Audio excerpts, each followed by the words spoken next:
پہلے تو میں نے مسلمانوں کے اخلاق سنے تھے، اب تو میں نے دیکھ بھی لیے، پر یہ بتا جب 12,000 آیا تھا جان کیوں نہیں چھڑائی؟ تو حضرت چارہ کاٹتے کاٹتے رو پڑے، فرمانے لگے تو نہیں نہ جانتا یہ بیٹیاں سانجھی ہوتی ہیں، پتہ نہیں نا، میرے رسول پاک نے تو حاتم تائی کی بیٹی کے سر پہ کپڑا رکھ کے کہا تھا بیٹیاں برابر ہوتی ہیں، تو یہ نہیں پتا جب اس کی 6 بیٹیوں کی شادی ہوئی ہے میرے اندر روحانیت کتنی بڑی ہے۔ فرمایا پھر 12,000 آیا ہے تو 2-4 بچیاں پھر گئی ہیں، تو یہ نہیں پتا میں اندر سے راضی کتنا ہوں، میں تیری نوکری کرتا رہوں گا، پتہ نہیں اللہ کتنی بیٹیوں کو بیاہ دے گا۔ اتنا رویا وہ عیسائی کے پیروں میں بیٹھ گیا، کہنے لگا بابا میں نے تیری مخالفت کی ہے پر تیرے قریب آ کے پتہ چلا ہے کہ تو بہت اونچے اخلاق کا مالک ہے، اور اگر تیرا یہ مقام ہے تو تجھے اخلاق سکھانے والے محمد عربی کی شان کتنی ہوگی۔ ظالم کی بولیے جاتے نہیں لوگ جھوٹے گواہ بن کے، وکیل صاحب کو نہیں پتا ہوتا کہ یہ بندہ مجرم ہے جو میرے پاس آیا، کیا مجرموں کے وکیل نہیں ہوتے؟ بولے تو اس کو پتہ نہیں ہوتا وکیل صاحب کو کہ یہ صاحب مجرم ہے، میرے پاس مقدمہ لے کے آئے، اور اگر بے ادبی نہ ہو جائے تو میرا خیال ہے قاضی عدالت کو بھی پتہ ہوتا ہے کہ مجرم کون ہے اور مظلوم۔ میرے نبی پاک صلی اللہ علیہ وسلم نے اس قدر زیادہ سختی فرمائی اس مسئلے میں، فرمایا جس کو پتا تھا کہ فلاں آدمی ظالم ہے، ظلم کر رہا، پھر وہ ظالم کا گواہ بنا یا اس نے ظالم کی مدد کی، کتنی کی؟ شارحین لکھتے ہیں چاہے اس نے ایک جملہ بول کے کی، چاہے ایک، سارے بولیے، چاہے ایک غریب کو اس نے ظلم کیا تو کہتے ہیں علاج یہ سی، چاہے ایک جملہ بول کے کی، شارحین اس حدیث کی شرح میں لکھتے ہیں ایک جملہ بول کے چاہے مدد کی، جس بندے نے کسی ظالم کی مدد کی کسی مقدمے میں یا کسی صورت میں اور اسے پتا تھا یہ ظالم ہے، میرے نبی پاک صلی اللہ تعالیٰ علیہ وسلم فرماتے ہیں اگر اس نے مدد کی، ابھی ظالم کی بات نہیں ہو رہی، ظالم کے مددگار کی بات ہو رہی، اگر کسی نے ظالم کی مدد کی تو حضور فرماتے ہیں خدا بھی اس سے بری و ذمہ ہے، رسول بھی اس سے بری و ذمہ ہے۔ سنبھال کے رکھے اپنی نمازیں، قربانیاں، حج، زکوٰۃ سنبھال کے رکھے۔ اگر ظالموں کا مددگار ہے، الیکشن آ لینے دے، آپ کو نظر آ جائے گا کون کون ظالموں کا مددگار ہے، نظر آ جائے گا۔ اپنی جیب سے لوگ پیسے دے کے ظالموں کی مدد کریں گے، ان کے فلیکس چھپوائیں گے، بورڈ لگوائیں گے، جیبوں سے پیسے دے کے۔ ہم نے خود آگ لگائی ہے چمن میں اپنے، بے سبب گردشی ایام کو الزام نہ دو، ہم نے خود نور کا ظلمت سے کیا ہے سودا، کر کے توہین سحر شام کو الزام نہ دو۔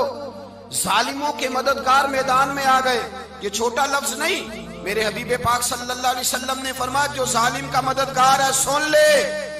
لے جو سجن کے ساتھ کچہری جاتا ہے، وہ یاد رکھے جو دوست کا گواہ بنتا ہے، وہ یاد رکھے جو کہتا ہے میں مانگی گیا تھا، مجھے بلایا گیا تھا قبضہ چھڑانے کے لیے کسی غریب بیوہ کی جائیداد پہ، کب وہ سن لے تو مدد کر کے نہیں آیا، تو خدا کے ذمے سے نکل گیا ہے۔ رسول پاک نے فرمایا تیرا میرا تعلق ختم ہو گیا، تو ظالم کا مددگار ہو گیا، پھر تو کہتا میں بے چین ہوں، میں بے قرار ہوں، میں آزمائش کا شکار ہوں، پلٹ کے دیکھ تو صحیح تیرا گناہ کتنا بڑا ہے۔ میرے نبی پاک صلی اللہ علیہ وسلم کا ایک اور فرمان سن لیں، ابن ماجہ ابو داؤد میں موجود ہے، اس حدیث کو آپ نے یاد کر لینا ہے، کر لیں گے انشاءاللہ، سارے کہیے انشاءاللہ کر لیں گے یاد۔ حضور صلی اللہ علیہ وسلم نے فرمایا اگر تو ظالم کی مدد کرے گا نا، یہ لفظ دل کی تختی پہ لکھ لینا، یہ مکافات عمل ہے، مکافات عمل دنیا، ادھر کرو گے تو ادھر بھرو گے۔ فرمایا اگر تو کسی ظالم کی مدد کرے گا، سن لے حضور کا فرمان ہے، اگر تو ابن ماجہ ابو داؤد سیاہ میں موجود ہے، فرمایا اگر تو کسی ظالم کی مدد کرے گا تو رب تعالیٰ مرنے سے پہلے پہلے تیرے اوپر بھی ظالم کو مسلط کر دے گا، تیرے اوپر بھی ایک دفعہ ظلم ضرور ہوگا اگر تو ظالم کی، وہ کسی صورت میں بھی ہو سکتا ہے، کسی صورت میں بھی تیرا بیٹا ہی اٹھ کے ظلم کر دے گا، تو الجھ جائے گا، کسی نہ کسی جگہ تیرے لیے تباہی کا سامان ہوگا، تیرے اوپر ظلم ہوگا، اس لیے کہ تو ظالموں کا مددگار ہے۔ چاہیے یہ تھا کہ تو مظلوم کی مدد کرتا، انسانی ایمانی یقین کا فریضہ سر انجام دیتا، تو ظالموں کا مددگار ہو گیا۔ ٹٹول کے دیکھ لیں، رزلٹ نکال کے دیکھ لیں، ہمارے زمانے میں ظالموں کے مددگار زیادہ ہیں، اتنی لمبی زبانیں نکال کے ظالموں کی مدد کرتے ہیں، بڑے بڑے کالم نویس اللہ نے انہیں قدرت دی لکھنے کی، تو اپنا قلم ظالموں کی مدد میں خرچ کرتے ہیں۔ وہ لوگ جن کو اللہ تبارک و تعالیٰ نے قدرت دی، ہمت دی، طاقت دی، کچھ لوگ ان کے حلقہ احباب میں، وہ اپنے لوگوں کو استعمال کر کے ظالموں کی مدد کرتے ہیں، ظالموں کی مدد کرتے ہیں۔ میرے نبی کریم سید عالم نور مجسم صلی اللہ علیہ وسلم نے فرمایا، اگر تو نے ظالم کی مدد کی تو جب تک تو توبہ نہیں کرے گا رب تجھ سے ناراض ہی رہے گا۔ اللہ تجھ سے، او بھائی جس سے رب بھی ناراض ہو گیا، نہ کھانا نہ پینا نہ سونا نہ جاگنا نہ نیند، پھر تیری ہر چیز تیرے لیے آزمائش ہو جائے گی، پھر تیرا سایہ بھی تیرے لیے خوف کا سامان بنے گا، پھر زندگی جیتی جاگتی لاش بن جائے گی، تو اپنے کندھوں پر اپنی میت اٹھائے پھرے گا جب تو ظالم کا مددگار ہوگا۔ اور نبی پاک صلی اللہ علیہ وسلم نے فرمایا ظالموں کا مددگار بھی ظالم ہوتا ہے،